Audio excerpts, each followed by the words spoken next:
So, welcome everyone to our Jan Fan Con DMing tips and tricks session. The idea of this session is to basically help people avoid some of the pitfalls when they first start trying to dungeon master or game master a game. It's often referred to as GMing or DMing. I've got Luke Vorwald here, who is a expert dungeon master. I'm Paul Zarowski. I work at Dyer's Old Comics and Games and the James King Public Library. Luke, what are some of the games that you've run in the past? Some of the games I ran in the past, I will say I ran a lot of games at Comic World here in Dubuque. That was all before I had my kids, which surprising no one, that did cut down on my Dungeons and Dragons time once those little girls were born 2 years ago. However, I would say most of my experience, at least for the first couple of years of me playing, came from Adventurers League, which was like the organized play that is often hosted in like local comic stores. I'm sure you know all about it. For people who might not be interested or might not be knowledgeable about it, it's like an episodic based sort of event where maybe it's one night, or it's a 4 hour long module, it's an 8 hour long module, maybe a 1 hour or even a 2 hour, where people can kind of hop in and they can kind of pick up and move or kind of hop into a game, just depending on how much people are available to play. And it was really nice that way, because sometimes people can't come on a certain night. They're busy with their kids, their job, or something. So it's just kind of who's available and what's all there. And you kind of abide by a certain set of rules to make sure everyone's kind of staying on the same level and no one's making stuff up and getting crazy magic items that they never really earned or whatever. We did get kind of out of that though after a few years. Me and my play group, we got a little tired of some of the recent changes they did, and this is years ago at this point that they made those changes. But so I did run a number of books through that as well, 5th edition books. Some of it being from Tales of the Yawning Portal, some of it being Dungeon of the Mad Mage, some like the bigger dungeon esque kind of modules. And then we played a lot of home ones as well. That's kind of been more of our style ever since we got tired of the new changes with Adventurers League. So that's kind of a not so brief summary of my experience thus far. Are there any other games outside of Dungeons and Dragons that you've run? So I briefly ran one shot of a it was a Warhammer 40K tabletop RPG, and Death Watch. I ran that once, and that was scary and intense, and it terrified me. Warhammer is a very scary thing. I like it; it's really cool, but it was intimidating. Other than that, I don't think I really ran any other systems. I've read through the Dresden Fate books because I liked those. I did run a few games of is it called The Quiet Year or A Quiet Year? Are you familiar with that? Yeah. I think it's The Quiet Year. The Quiet Year. I ran through a few games of that. But other than that, my pretty much 99% of my TTRPG experience has been D&D 5e. Okay. Yeah. I've dabbled a little bit in 3.5. I started in 4th edition. Okay. 5th edition is definitely like one of my favorite role-playing games just across the board. Sure. I've done Dresden Files, Supernatural. Oh, be fun. And I'm currently looking at the Power Rangers one that just came out recently. Okay. That one's worth looking into. So it does some interesting stuff. Oh, and one of my personal favorites is, have you ever heard of Kobolds Ate My Baby? I have not, but basically imagine Looney Tunes in the D&D world, and you've got a pretty good idea of what it's like. Very fun. Yeah, very cool. I can get down with that. So when you first start, or if you were to like use like a time machine or a TARDIS and jump back to like when you first started playing, and you could give like 3 tips, what would they be? As a DM or playing in general? Yeah, DMing. Okay. You're getting ready for your very first session, and like the DeLorean comes shooting into your front yard, and you come running out. You're like, "Quick! I gotta tell you these 3 really important things. What would they be?" I'd say start taking Rogaine now because my hair is thinning. I tell myself that back then. But in terms of D&D, well, I will say I most of my stuff was all pretty much Adventurers League at the get-go. But for the very first times I ever started DMing, I did a homebrew thing. Kind of like I feel like a lot of DMs kind of start off this way, where maybe we're all fans of like Tolkien, Brandon Sanderson, Stephen King, any sort of epic, Jim Butcher, those epic fantasy stories, and like I'm gonna make a big old binder, and I was drawing up maps, I was drawing up descriptions of the different ages of the world, and the whole thing, and that was fun. I had a lot of fun doing that. But I worried about that a lot. Like before my first session, I'm like, oh man, I gotta get down my history on the first stage and what event caused the difference between first stage and second, blah blah blah blah blah.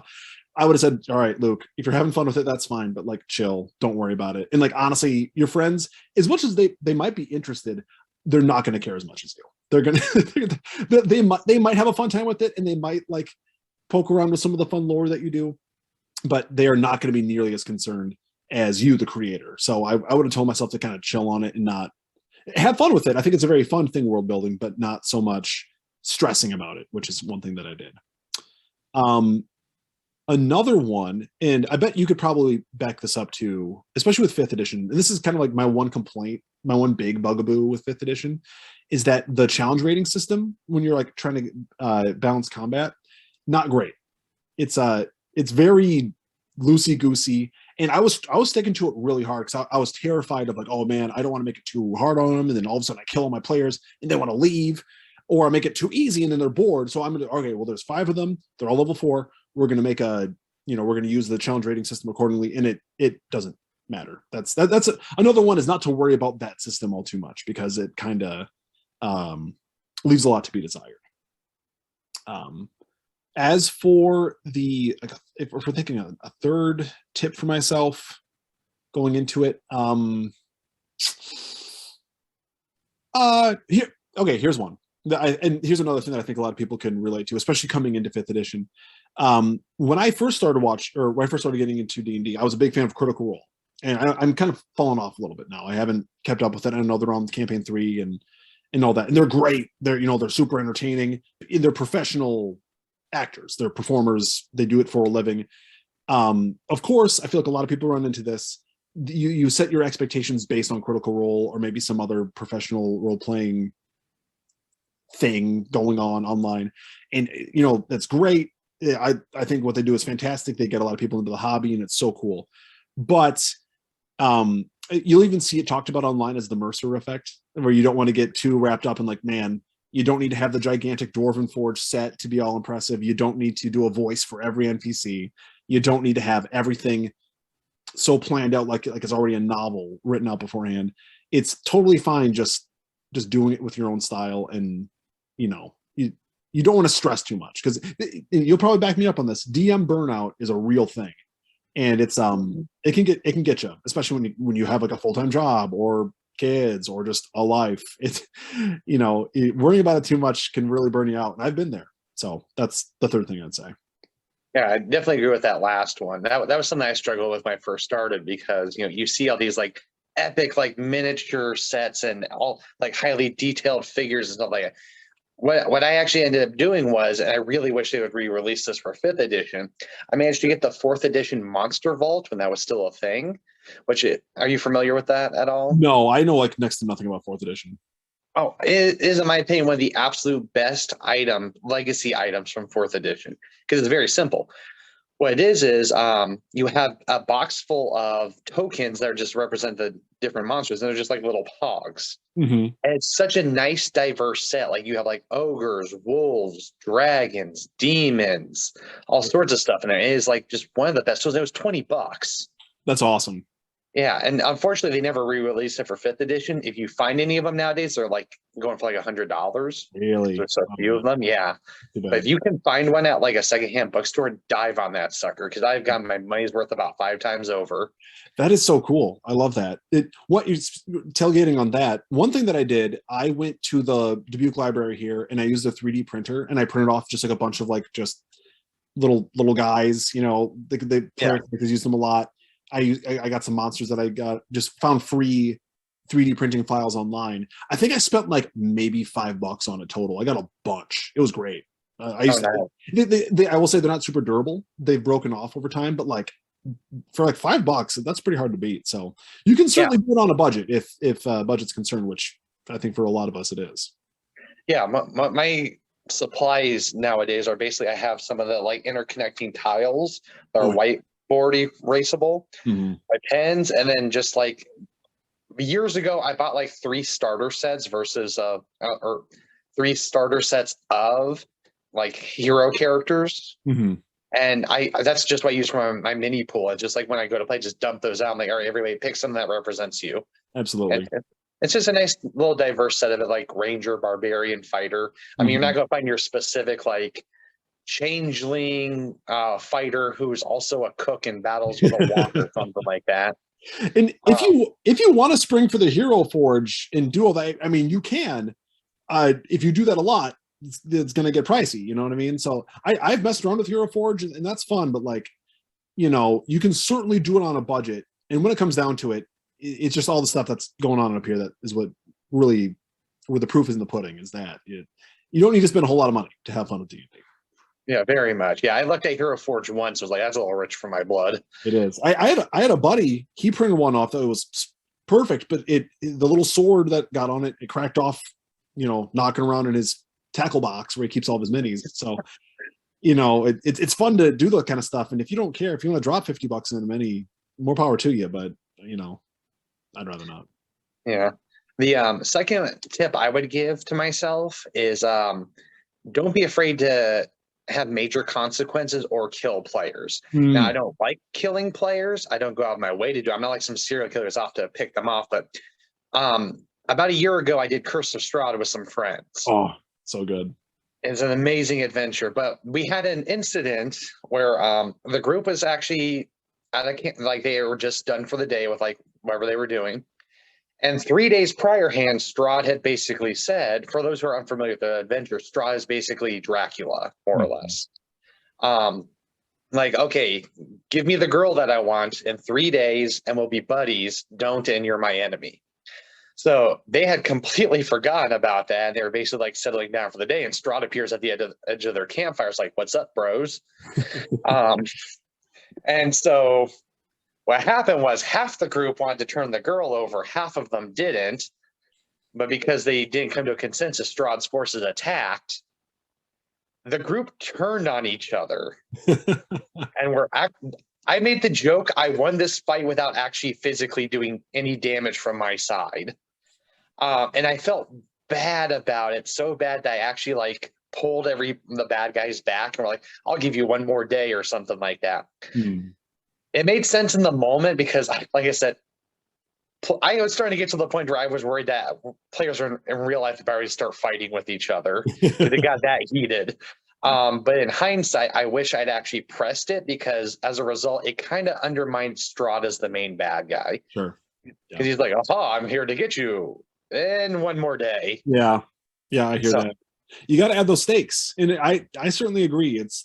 It's tough. I think I've only ever killed one or two PCs, maybe. I remember the first time I felt horrible. I felt so bad, but I couldn't justify not doing it. It was right there.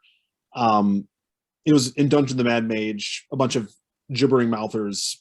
The person was there. They got swarmed. And I'm like, I can't fudge this. I'm clearly going to lie if I lie. So I'm sorry you died. And she took it really well. I felt more broken about it than she did. So I absolutely agree. Adding stakes makes it just much more fun.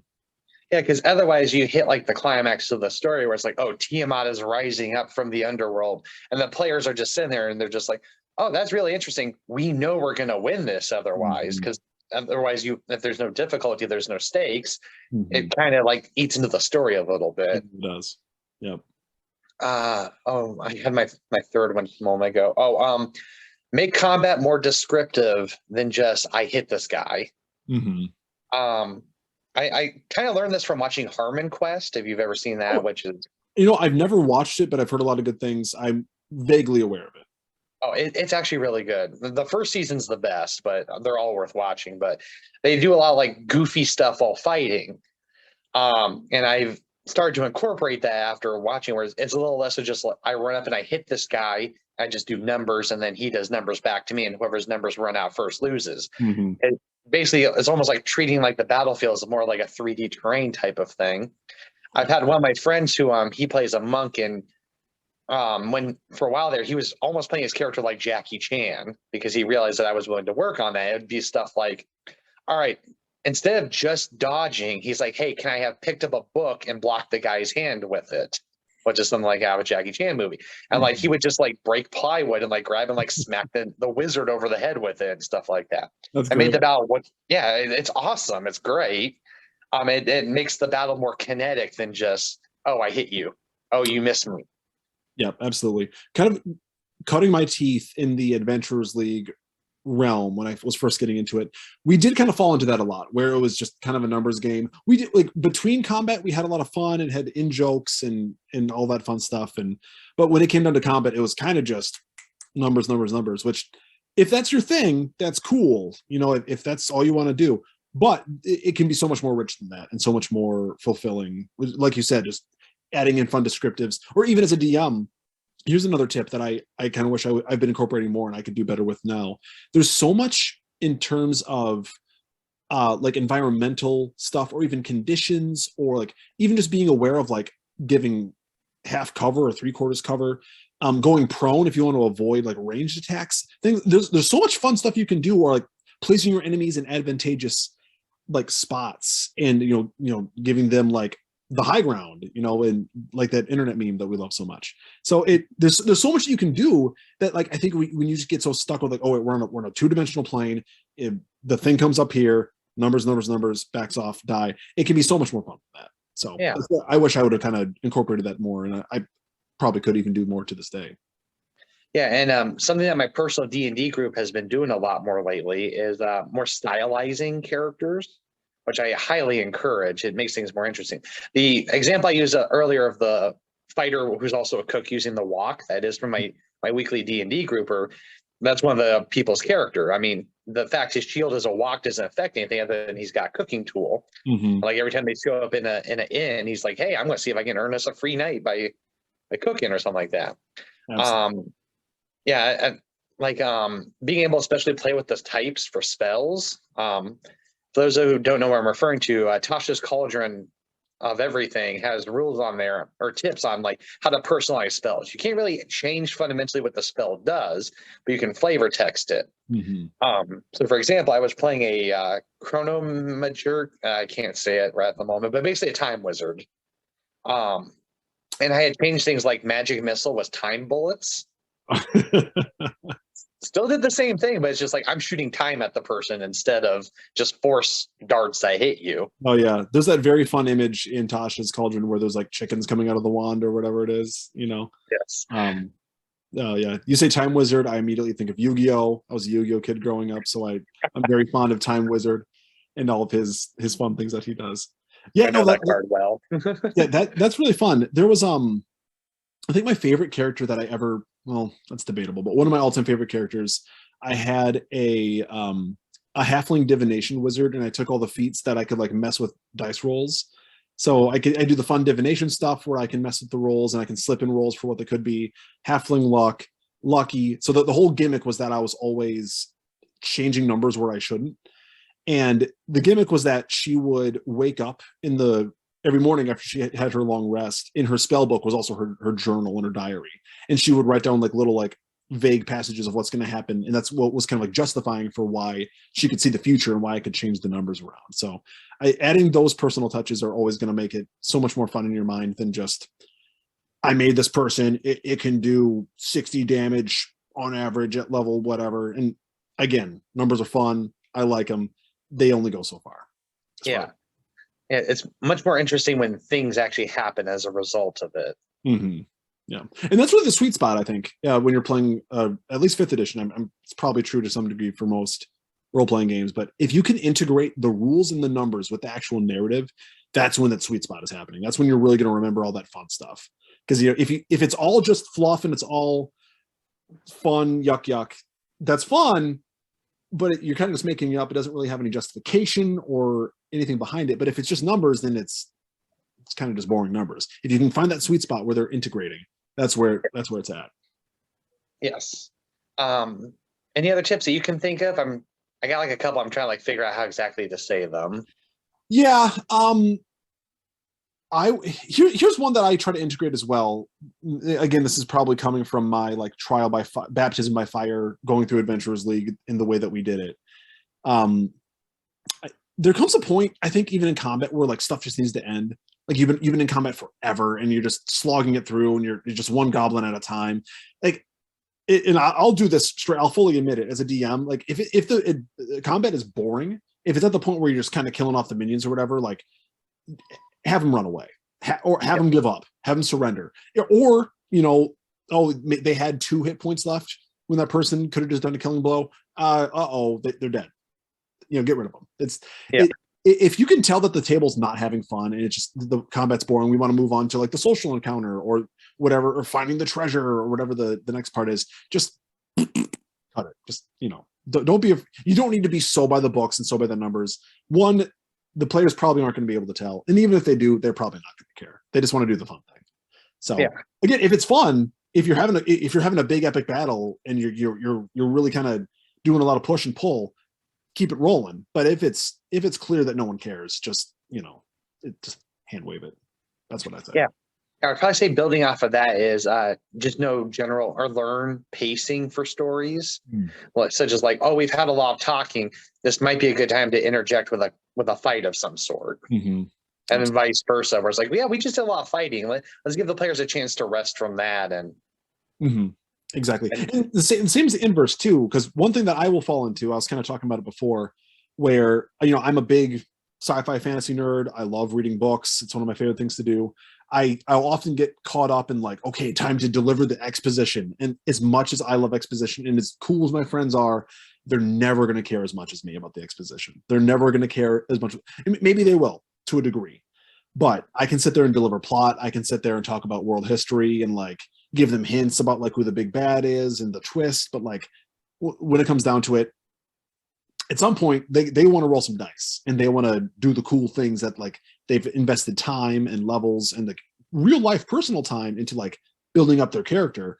So I can sit there all day and night talking about the Great Dragon War and the Time Wizards War or whatever. But like at the end of the day, they want to sing some spells. They want to hack some stuff up. So it goes both ways. Let them fight, but then also don't let it drag on too long. It's By chance, have you ever read The Lazy Dungeon Master? That's one I've heard a lot of good things about, and you're probably gonna hear me say that a lot. Of like, I know of it. I've heard great things. I've never actually read it. No. Yeah. For anybody watching that's unfamiliar with it, it is only available as an ebook. You can get like off of Amazon. It's like $4. It'll take you like an hour to read it cover to cover, and it's a really good book to read when you're first starting to DM. Because it's basically the idea of its thesis is just don't overplan, which is a little bit what you said there, where it's like, you're going to like build up all this lore and everything, and a lot of it may not even ever come up. At the beginning of the session, I think one of your first things you talked about is like, you would build up like this grand world, which is something a lot of people do, where it's like, I want to do some Lord of the Rings style thing where it's like, these are the elves and this is their history. This is the dwarves and their history. Here's the humans and their history. It's like, and the players are going to discover roughly about 20% of this. Absolutely. And the rest of it is just going to fall by the wayside. We've all played the Elder Scroll games. We pick up a book. We read the Lusty Argonian Mage. That's kind of fun. And then just how many books are there that we just, It's fun, and I got a right over there on my bookshelf. I got my big, huge world binder that I've spent a lot of time and having a lot of fun building it. And maybe some players like that are even with you, and maybe they'll even help. But you can't expect everyone to really care that much about it. It can be very fun, but just don't worry about it too much. Yeah. This next one I would suggest it's a little oxymoronic, but hopefully it will make sense when I explain it, but it's like have an open world on rails. If people don't know what I mean by that, it's like, all right, so the player should have this giant open world where they're free to approach situations however they want and all that. But if you give them too much freedom, it turns into a case of, now what? Where do we go? Not to throw one of my friends under the bus here, but about a year ago, we were doing a campaign where basically his whole thing was he was going to pretty much give us like total freedom on it.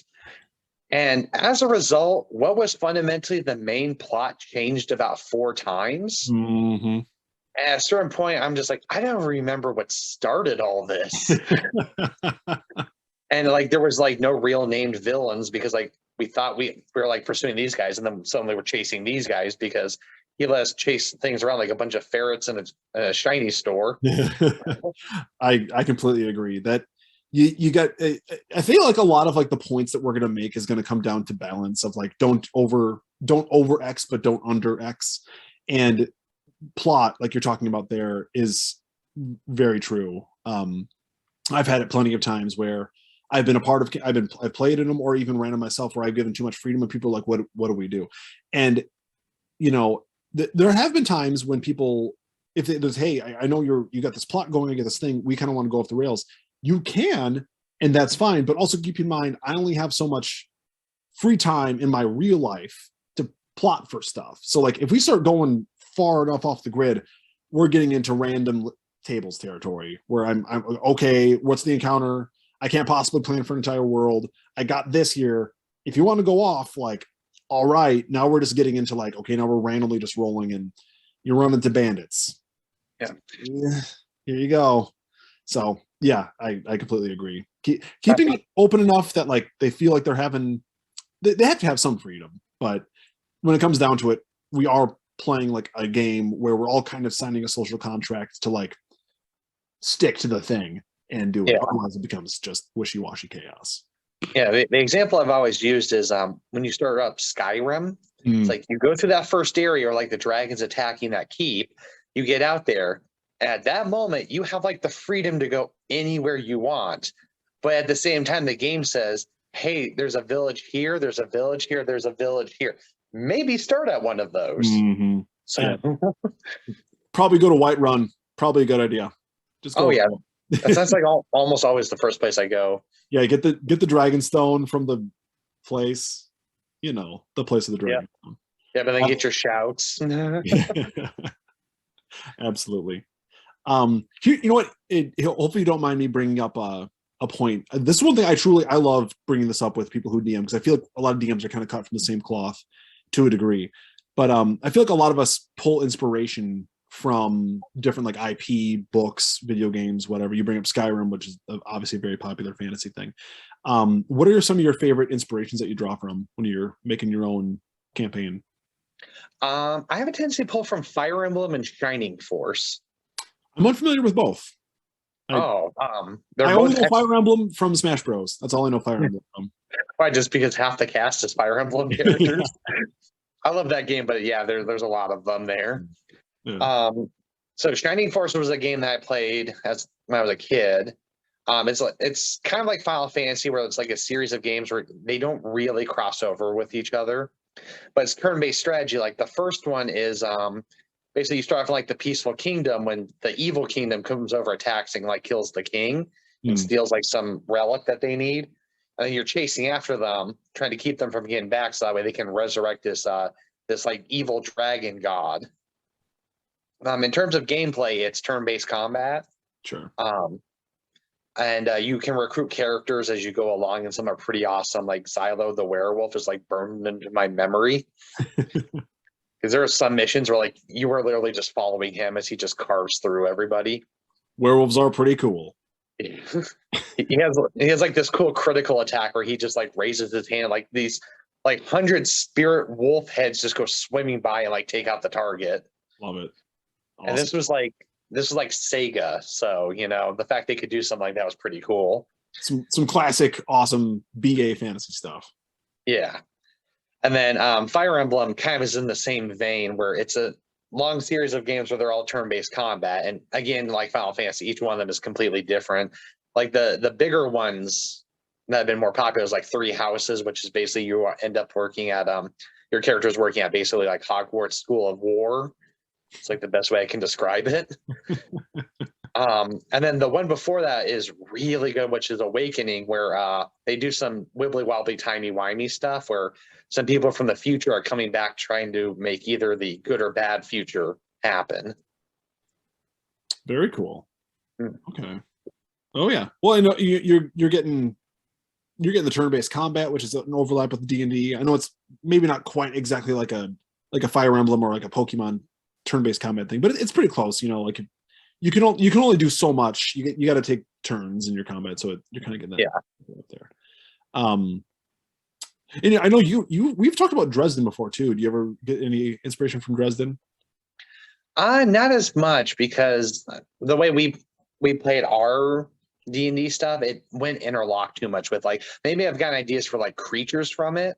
Mm. I did this one scenario a long time ago. See, one of the places I run D&D is the library I work at, and we kind of run it like Adventures League, where drop in, drop out as you're able to come. Sure.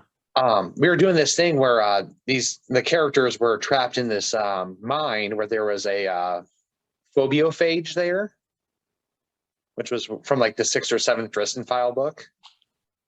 It's been a bit. I've read them all, but it's been a bit. Yeah, but basically they're monsters that turn into like your worst fear. Okay, yeah. They gain power from, like, because phobophages. Yeah. That's right. And we had like an awesome session about this where, like, it was really creepy, and I was doing a really good job at that. And then the next session, I had like 4 people who had never played before show up. So, like, okay, I guess we're going to scratch that and just kill some goblins this month. Time to goblin it up. We got some newbies here. Yeah, like I don't feel like putting them through that meat grinder. Yeah, absolutely. Yeah, I always think it's so fun to find out what, like, people pull inspiration from. Like, like I said before, I'm a big book nerd. I get a lot of like world building. I have a lot of fun with like building pantheons of gods, like in a Neil Gaiman kind of style. That I kind of just steal from Neil Gaiman like 9 times out of 10. But otherwise, I'm also a really big Stephen King guy. Like, I get a lot of like Dark Tower is one of my favorite. Oh yeah. Probably my favorite series of all time. So I pull a lot of like fun stuff from Dark Tower. A lot of like fun meta stuff. Yeah, even just cartoons, just like Over the Garden Wall, if you're familiar with that, like just that whole vibe. If I can just infuse that into every campaign that I do, I always just try to shoehorn that, like, that sweet fall vibe that Over the Garden Wall gives. So that's one question I like to ask people a lot, of like, what are your big things that you pull from? Yeah. And I will say, like, it's perfectly fine to pull from things. The one thing I usually recommend people do is put your own spin on it. Mm-hmm. Like, for example, like the world of Horizon Zero Dawn, if you're familiar with that at all. No, I don't know that one. It's an excellent video game series. The second one's about to come out next month, but the idea of it is that the world went through an apocalyptic scenario. Basically, Skynet happened, more or less. Sure. And it's set afterwards where humans are starting to come back, and they're in civilizations that reflect like what we consider to be like ancient civilizations today. The main character, there's some weird circumstances regarding her birth, and so she's going on a quest to try to figure out what exactly is going on with that. And I should probably mention, the world is full with robotic animals, and those are like the main creatures out in the world. Cool. It's an excellent video game. Highly recommend you check it out if you get the chance to. And that's a world where you can do a lot of really cool stuff in it. You could easily like set a campaign on like the other side of the world from where the plot happened, come up with a few new robot monsters, and be good to go. Like, don't just repeat the source material, because like if I want to do that, I can just read the plot on Wikipedia or play the game. Exactly. Do you have any other tip discussion points? Nothing's coming into mind to me. Do we want to move this to questions? Sure. Yeah. If I think of anything, I'll pop it up. But I got nothing off the dome right now. Okay. So we do have one person in the audience. Devin, do you have any questions that you'd want to ask? So the only question I've been thinking is, so what do you try to plan for like a homebrew campaign that you're trying to do for kind of like what do you start off with? Like, I know there's a lot of like world building sometimes, or do you base it off like a horror, like big bad evil guy type thing? So yeah. You're basically saying like how far do you develop the setting before you start playing? Yeah. Would it be fair to say like what like germ of an idea do you start off with, whether it be like the conflict or whether it be like the world? Is that kind of what you're getting at, Devin? More the conflict. Like where do you get your conflict from? Yeah, where do you start that conflict? Okay.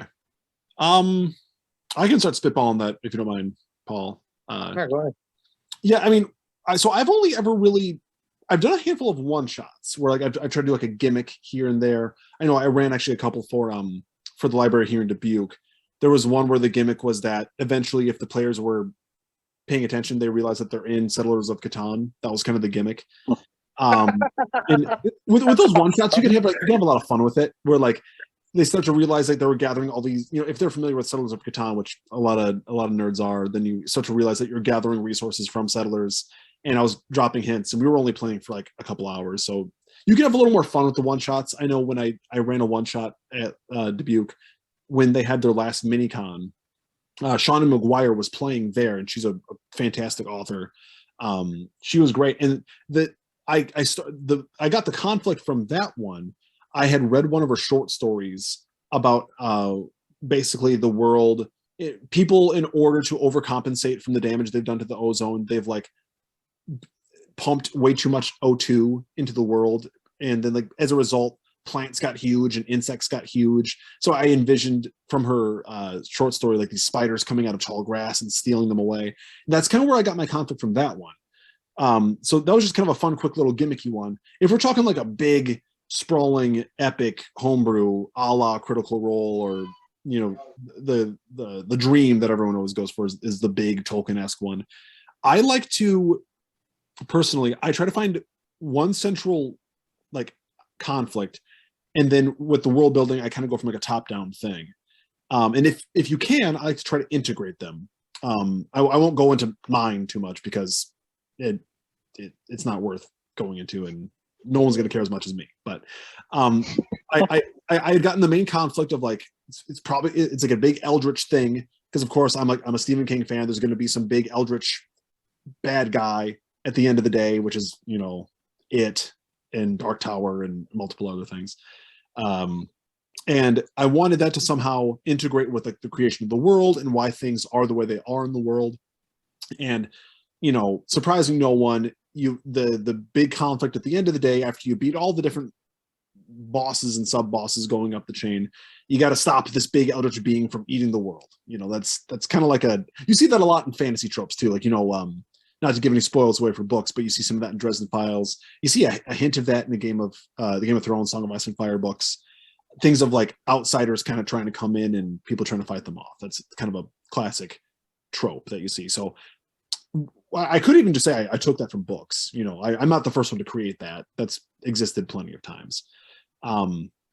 So I think that it's the most fun if you're going to do that. Of you create your conflict.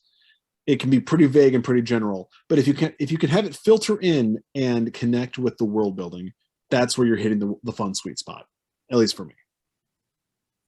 Yeah, I usually like to start with my villains first when I'm building something. Is who's the bad guy? What are they trying to pull off? Okay, so they're trying to resurrect the dark demon god from 1,000 years ago. Okay, what happened 1,000 years ago?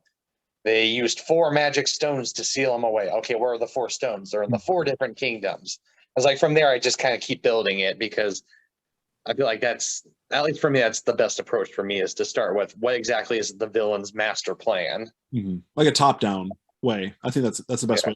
Yeah, you can, because then you start asking yourself, okay, here's this. How did we get here? Okay, great, but how did we get there? And then you eventually get down that delineation of like, you get down to the smallest part, the smallest component of the plot, and then there you go. You have the whole thing. You started, now you have the whole thing from the top to the bottom. Yeah. Branching off of that, I have another question actually. So when you're starting this big giant campaign that you're thinking of doing, how do you get the players to be in one area? Like, sometimes it's like letters, but I think that's kind of cheap, kind of easy. Like how would you work them into the plot? This is one thing I was going to mention before, and this is I took this from the Dresden Fate books. I've never done it, but I think this is a really fun way to do it. I wish I've done it before. In those books, and maybe in other Fate books, I'm only familiar with the Dresden Fate books, but they have this idea that during character creation, not only do you create your character like as an individual, you also integrate other people's players as part of their backstory. I forget exactly what the mechanics are, but it's something like, you know, you're all sitting around the table while you create your characters, and then like step 2 is, hey, the person to your left, you were involved with them in some sort of event in your past. What did that look like? And you are cool. So then step 3, the person to your right, same deal. You were a part of a thing. What did that look like? You know, maybe you can roll for scenarios, or maybe you can just creatively come up with that with the person. But I think that's one thing that's not really in, at least in the books for 5e, of how you can give good justification for why people are together. You can always do like the Bethesda, you all wake up in prison. I've done that. You know, you all wake up in jail in the Skyrim game or Elder Scrolls games. Yeah, I've done it once where everyone was just at a wedding, and then that's what the conflict happened. It is hard to give justification for why people should be together and care about each other. And I think at some point the players do kind of just have to like understand that they should just do it, because then otherwise we're not going to play the game correctly, or we're not in the spirit of the game if we don't do it. But you know, there's a number of ways to do it. I think it would be great to do it even beforehand, before you even playing, because then otherwise, if people don't really have much of a, I've had it happen where people like don't care because they haven't been invested with each other, and then if you don't want to just bite the bullet and roll with it, then like, okay, we're gonna have a dumb, awkward time. So that's how I would suggest it. I haven't done it yet, but I think that'd be good. Yeah, on that note of the social contract, like one of my favorite jokes is when we were doing Curse of Strahd, you know, I did the letter hook, where you receive the mysterious letter that gets you to go there. And at first they're just like, no, we don't go. I'm like, okay, congratulations, you cleared Curse of Strahd. Yeah. So if you don't go, there's no story. Yeah, exactly. I really do think the players just have to know, like, hey, we got to roll with it. We got to buy into it. If you want to be contrarian and just fight it and not, you know, you're okay, it's not fun for anybody. You know, you're being that player where you're just, okay, we could be playing the game now if you just rolled along with what we're supposed to do. If you want to do that, okay, you can, but it's not fun for anybody. But if you do sit and think about it for a little bit, there are a number of ways that is, you know, I fall into the trap, like I said before, where it's just you wake up in a jail cell, you're all together, and that will certainly get tiresome because we've seen it countless times. So, just out of curiosity, have you ever looked at the book for Rime of the Frost Maiden? No, I have not. I was talking to Devin about that before we started recording. I don't. No, I have not. I haven't looked at that book yet. No.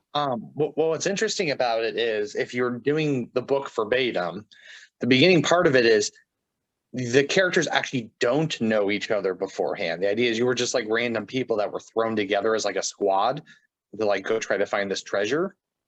Sure. And that actually is incorporated into the campaign because each of the character has a secret that could be good or bad for the group. So it could be like you're planning to steal all the treasure at the end for yourself, or it could be like you're looking for a particular person who you know is in this group. Okay. So that's kind of part of the fun of it, of that one especially, is you don't entirely trust everybody because somebody may not have your best interests in mind. Mm-hmm. That is fun.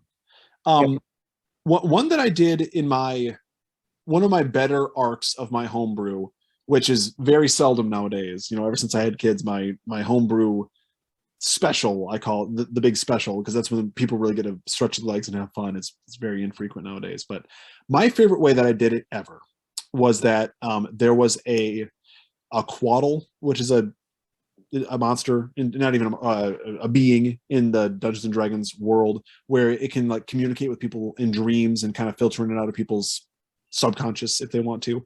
So I had that thing as a fun exposition deliverer where they would pop up in dreams and like say, hey, you got to be with these people, it's important that you go here because there's your hook right there, and you got to meet up with these people. You all have the same dream.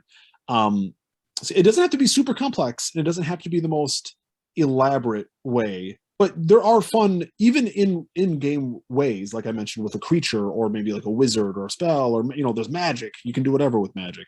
You can do some pretty simplistic yet interesting ways to hook people in, is what I'm trying to long-windedly say. Any other questions, Devin? Those were my two, I think. All right. Well, then I think we should probably call this a night then. Fantastic. Cool.